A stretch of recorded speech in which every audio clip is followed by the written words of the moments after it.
Hello, hi. So we today we will discuss activity based costing in section D of part 1. So we'll start discussing what is activity based costing is. So normally we say, second. Okay, so here we are talking about actually multiple allocation basis. We discussed earlier traditional allocation base. In that we will use just one allocation base to divide the cost between the products. And also we discussed about multiple allocation bases. In this case, we will allocate the overhead based on different activity uh, base or different allocation base. So that's what we are discussing in the first para here. It is very unlikely that there will be one allocation basis for a company that will accurately reflect how overhead is incurred. So accuracy is what we are aiming for. So different cost that we incurred, it has to be allocated based on different allocation basis. For example, you have some overhead related to labors, or we can say manpower, and that overhead has to be allocated to different products based on how much of the manpower services utilized by them. Correct? Same like that, if you have an allocation base that is based on machine hours, then the cost related to machinery or machining activity, that has to be allocated again based on how much of this machining service is utilized by different products or departments. So that is the whole purpose here. So most companies will use multiple allocation base to make their individual product cost more accurate. But if you are just making one product in your company or similar product, then you don't have to bother yourself going for multiple allocation basis. But when you have complex situations, like you have hundreds of products, hundreds of assembly parts and all, then you have to use multiple allocation basis. So when there are multiple allocation bases, the process is going to be same what we have done. It is same, but we will be doing this multiple times. That's it. The allocation process is going to be same, but we are going to do that multiple times. That's the only difference. So activity based costing is another example of multiple allocation basis. So here in activity based costing, we will be allocating the cost, or we'll be allocating the overheads based on different activities. Okay, so activity based costing is a method that assigns cost to products or services based on activities and resources that go into producing them. So here allocation is again based on activities. Activities can be different, maybe you can have an activity called purchasing, you have an activity called inspection, you have an activity called machine setup. So you have different activities, and how much of these activities utilized by each product or each service, it is based on that we will allocate the um, overheads. Okay, so we'll go and see now. In ABC allocation basis, in ABC allocation bases are determined by looking at what are the activities that cause cost. So when you are making a product, you will find a lot of activities through which you are going, right? And each of the activities going to incur cost also. And which product is utilizing more of these activities, that should get more of the cost from that activity. That is the whole purpose here. So here maybe activity example is like moving goods from one point in factory to another, or maybe quality inspection. So which product is doing more of the inspection process, they should get quality inspection process more. That's the main idea behind activity based costing. So what we are doing here is we will take the cost associated with each of these activities and we will allocate that into a cost pool. For example, if it is purchasing department, all the cost related to purchase department we will add into one cost pool. It can be salary for employees, it can be the utilities, it can be the supplies utilized bill, it can be maybe tender offers, whatever it is, all the cost you will allocate into one cost pool, and you will calculate a rate per activity for that cost pool. So we will see in the examples coming up. So in ABC, the cost of finished product should be include cost of direct material, direct labor, overhead manufacturing cost directly attributable to that product, but it should also include a portion of administrative cost also. So this is the difference between other costing and ABC costing. Here maybe your product will include some of the administrative cost also allocated to them. For example, purchasing department or purchasing cost. So that cost maybe we will allocate to the units produced because that cost is incurred to buy the raw material to make this product. So it is an admin cost, it is not related to production, but in activity based costing, even some of the administrative costs will go into the products. But some costs that are considered as product cost under traditional costing will not be attached to products at all. So sometimes some cost it is considered under traditional method as a product cost, maybe that won't be considered as a product cost in ABC. For example, you are paying salary to a security guard. So in traditional method, this will be considered as a factory overhead, but in ABC, plant guard salary would not be directly related to the cost of producing any of the products. So it would be excluded from the product cost. So security guard is not putting any effort directly to make the product. So in ABC costing, that cost we will exclude. So because of this difference, this cannot be used for external financial reporting. Again, even this method is also only for internal reporting only. You cannot use it for auditing purpose.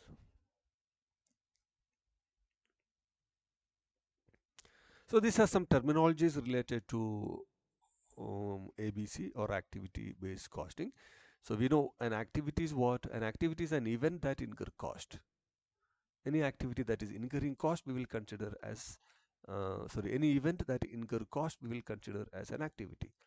Example of activities include in a bakery, for example, mixing is an activity, baking is an activity, packaging is an activity, delivery is an activity. So you have different activities uh, can be found in different organizations. And we have something called a cost object here. So cost object is for what we are incurring this cost. It can be uh, a product, it can be a service, it can be a specific job, it can be a product line, or it can be even a market. For what or for whom we are incurring this cost, that is what we call this cost object. Then we have cost driver. Cost driver is what actually incurring the cost for this activity or what is driving the cost of that activity. For example, here you have marketing or advertisement cost. How the cost of this marketing is increasing as you do more marketing activities or more advertisement, this cost will increase. When you do less advertisement, this cost will be less. So what is driving this cost of the activity? For example, you have machine setup cost. When you do more machine setups, your cost will increase. When you do less machine setups, your cost will decrease. So something is driving your cost, right? So that we have to find out in ABC for each activity, what is driving the cost. That we have to find out. It is based on that we will determine the allocation base. While implementing ABC, normally what happens is we identify value adding activities and non value adding activities. What is value adding activities? Any activity you are performing in your organization for which customers are willing to pay, okay, or customer value that activity. You are making some good design, you are making, nice package, so all these customers are willing to pay. But there are some non-value adding activities that customer doesn't want to pay. Maybe we can see, say, an example like you have a store in one location and you have a manufacturing unit in another location. So whatever you produced in the manufacturing unit, you have to transport to your store. So maybe it is 50 miles away. So you are incurring a transportation cost. But maybe your competitor is having both at the same place, the manufacturing unit and the storage place. Okay, so they don't have this storage cost. So in this case, the customer doesn't want to pay for that extra cost. So we can say that the transportation cost what it incurred is not adding any value to the product, and that need to be reduced or that need to be eliminated. So here we can see value adding activities and non-value adding activities. So value adding activities add value to the end product that customer is willing to pay for. But what is non-value adding activities? This cost to be incurred but do not provide anything of value that customer would be willing to pay for. So that is what non-value adding activities. And non-value adding activities, we have to reduce it or we have to eliminate it if possible. So this way you will reduce the cost of the uh, production or cost of making a product, and you are not reducing your price, right? So this will improve your profitability. So these are some examples of value adding activities. We can say engineering design, machine setups, machining, assembling, painting, packaging. All these are uh, value adding activities for which customers are willing to pay. Okay, you have an engineering design cost, and customers like to have a good design for the product and they are willing to pay for it. Okay, so all this cost we can say value added activities example. Now we can see non-value added activities, like you have an old machine and you are repairing every time this machine and you have a cost and you are trying to cover this cost from the price of the product, for which customers are not willing, right? It is your inefficiency and why you are imposing your inefficiency to the customers, like storage of inventory. You are keeping unnecessary stock of inventory that is increasing your cost, moving your materials inefficiently, building maintenance more than what you need, inspection, inventory control. You have a lot of inventory and you are spending a lot on controlling the inventory. So all these we can say these are not adding value to the customer, and we have to reduce the cost of these. If possible, we have to eliminate the cost. So in ABC, since we are following activity based costing, in the beginning itself, we will try to find out what are the activities involved in making this product. And in this process, we will identify that there are some activities that we don't need or that is incurring cost but that is not adding any value. So we have to eliminate or reduce that cost. Okay, so that was the introduction about ABC costing. Now this is when ABC costing can be used. When your product line differ in volume and manufacturing complexity, as I mentioned earlier, when you make only one product or similar product, then you don't have to go for multiple allocation basis, because anyhow all the cost have to go to just one product only. But when you have multiple products and you have complex manufacturing situations, in that case it is better to use multiple allocation basis. And especially when you have overhead that is huge. So when your overhead costs are huge, then to make uh, the allocation to multiple products, you have to follow ABC or any multiple allocation based costing.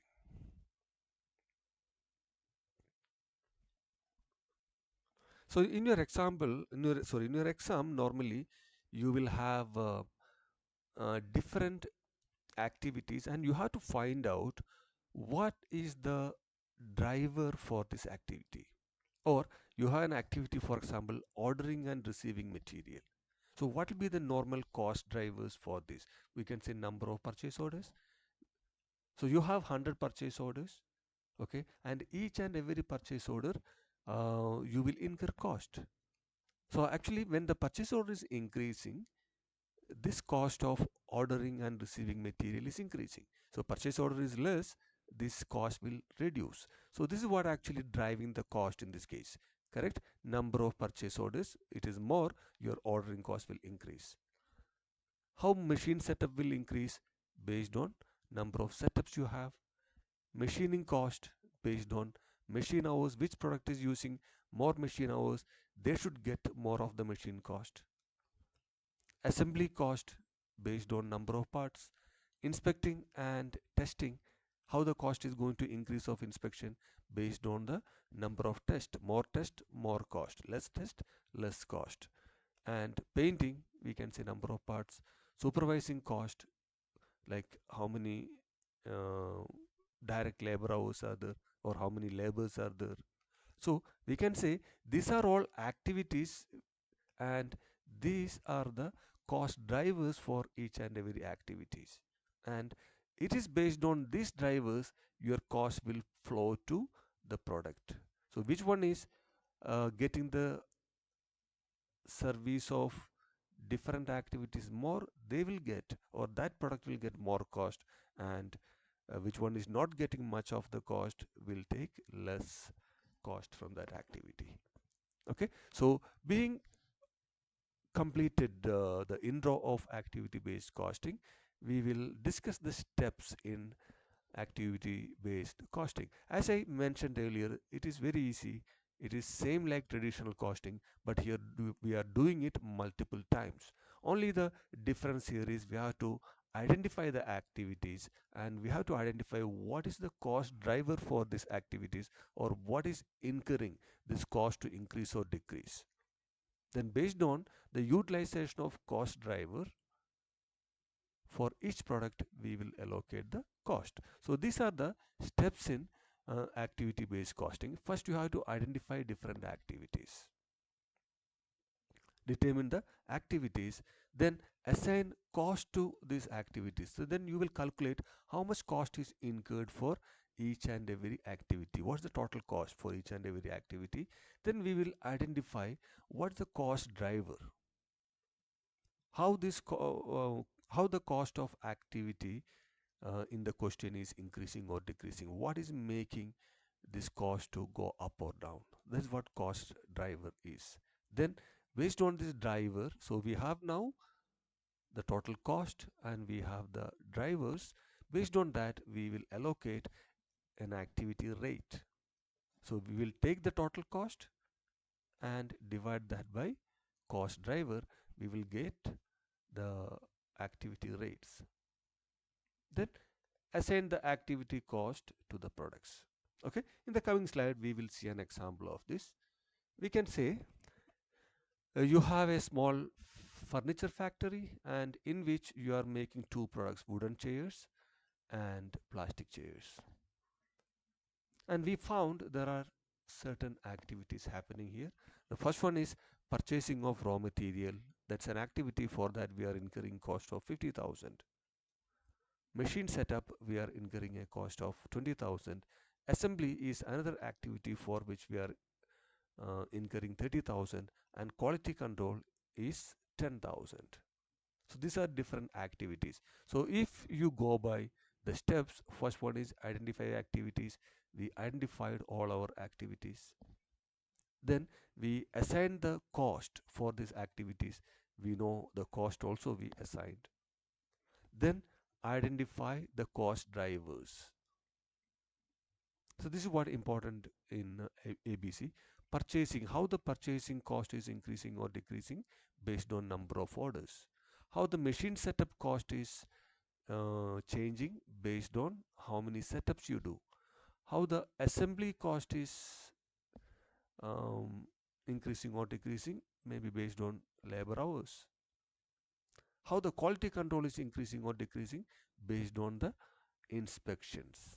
So now we have our cost here and we identified our cost drivers. Now we will estimate in an year how many orders will be there. We will have estimated order of 500. How many setup will be there? 100. How many labor hours we are going to work? 2000. How many inspections we are going to do? 250. So this is what our estimation of cost drivers, and this is what our estimation of cost. Now what we will do, we will take the cost, divide by the drivers, then we will get, per unit or per um, order, in this case 100, or per unit of cost driver. Here we can say setup cost is 200 per setup.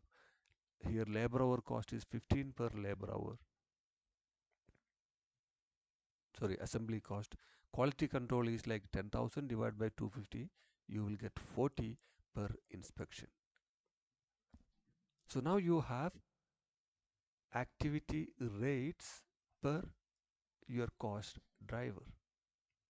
Now you will see what you will see, which of the product is using more of this cost. We have to allocate cost to that product based on the drivers used. So we can say we are producing 300 wooden chairs and 200 plastic chairs. So to make this 300 wooden chairs, we incurred 300 orders and we did 60 setups, 1200 labor hours and 180 inspections. And for plastic chairs, the orders we made were 240 setups, 800 labor hours and 70 inspections. This is how both the department utilized the activities what we have listed earlier. So now what we will do, we will take 300 orders, this is for the wooden chair, multiply that with 100, because out of 500 orders, 300 orders are used by wooden chairs and per order cost is $100. So 300 multiplied by 100, you will get 30,000. Machine setup 60 multiplied by 200, assembly 1200 hours multiplied by 15, and 180 inspection multiplied by 40. So if you add all this together, the total cost allocated to wooden chairs will be 67,200. Now go to plastic chairs. Plastic chairs used 200 orders and per order we calculated it is 100. So 20,000 of purchasing cost will go to plastic chairs, 8,000 of machine setup, 12,000 of assembly and quality control of 2,800. So the total cost will be 42,800 allocated to plastic chairs. So we got now cost for both, and the total cost divided by how many number of chairs produced, you will get my total cost is coming now per unit 224 per chair, and for plastic chair it is 214 per chair because you produced 200 pieces of plastic chairs.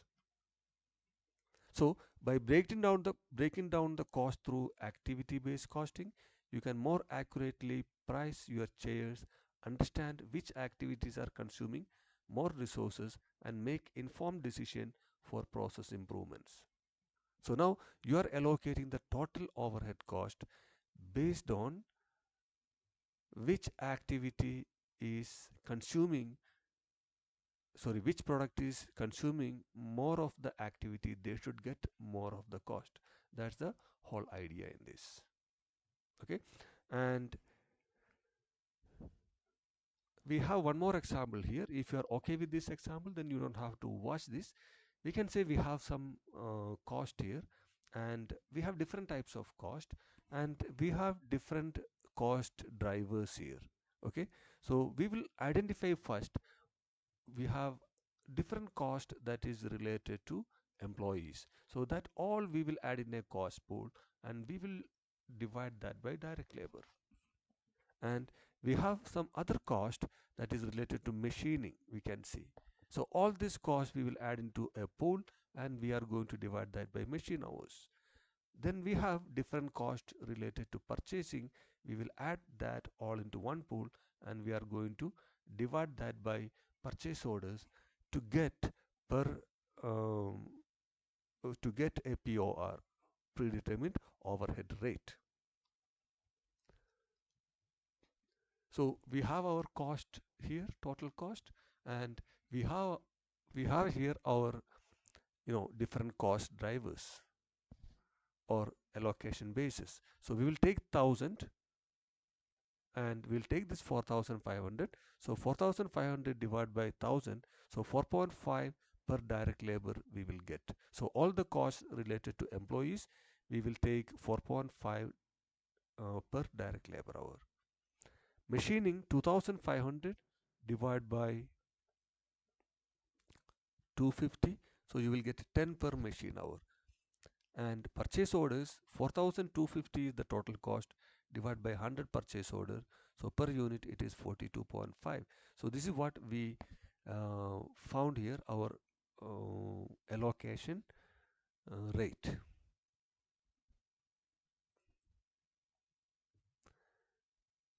So since we have our allocation rate, and we assume that we have two products, and this is how each product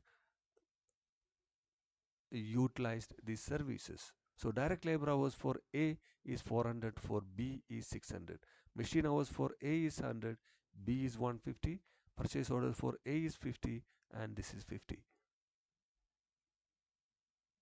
So now we have to allocate this cost. This 4.5 is the direct labor hour, and A is utilizing 400 direct labor hours, and B is 600 labor hours.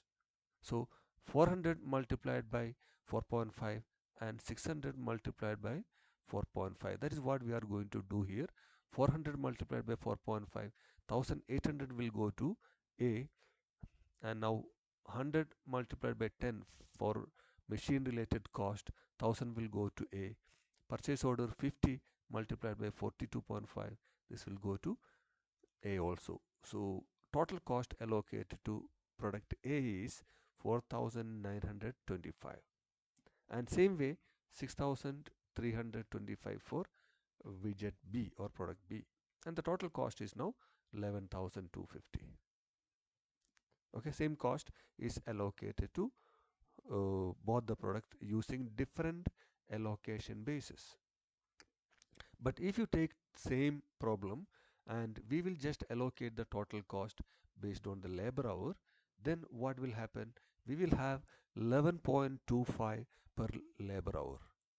So we are following only one allocation base here in traditional method. So we will allocate 400 labor hours multiplied by 11.25, 600 hours multiplied by 11.25. So you are getting 4500 for A, and for B it is 6750. Total 11250 again. So if you compare both the method, under traditional method product A is getting 4500, and under activity based it is getting 4925. So there is a difference of 425. And B also 6750 in traditional method, and activity based costing it is less 425.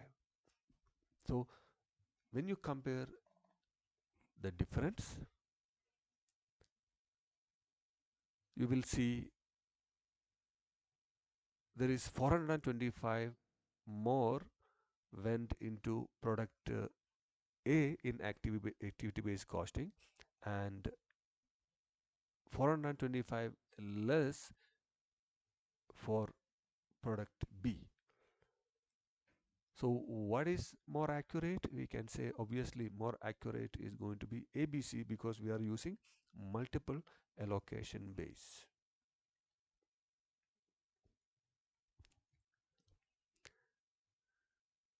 So when you are doing this allocation of cost based on activities, sometimes we have to choose the activities based at different level. For example, you will have activities based on unit. For example, every unit has to be inspected, so the cost is incurring based on unit.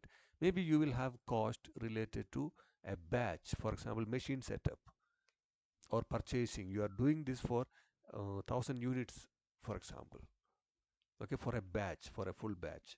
And sometimes it can be product sustaining activities like designing cost. You are doing only one time for a product, okay, so this is for units, this is for batch, this is for a product. So you will incur cost based on this level of activities, and sometimes cost will be incurred based on facility sustaining activities. These are like to support production in general. Example, security, maintenance, plant management, depreciation of factory. These are all related to that facility. And allocation of this cost is normally not easy because you don't have a clear cost driver. Okay, so here cost driver can be cost per unit, here cost per batch, here cost per product. But here it is difficult to find out a clear allocation base for this. So that's what it is mentioned. Given broad nature of facility sustaining cost, it is very difficult to allocate them in any reasonable manner to final goods. However, a company may either try to allocate this cost, or the company may simply expense it off as a period cost. But for allocation, sorry, for reporting purpose, you have to follow absorption costing method. So in that case, for external purposes, they must be allocated in order to maintain an absorption costing that is acceptable for GAAP. You cannot consider cost related to product as a period cost in as per US GAAP or as per IFRS. It has to be allocated. And these are some advantages and disadvantages of ABC. Advantage is that ABC provides more accurate product cost, which is useful in pricing and strategic decisions. So that is one of the advantage. You are going to get more accurate cost. Then another benefit is that you will identify the activities that is adding value to the product, or you will identify what are the activities value adding, what are the activities not adding value, that you can identify when you implement ABC. Disadvantage is that not everything can be allocated strictly on a cost driver basis. For example, we have seen facility sustaining cost. We cannot allocate this cost accurately based on any cost driver. And also, it is expensive.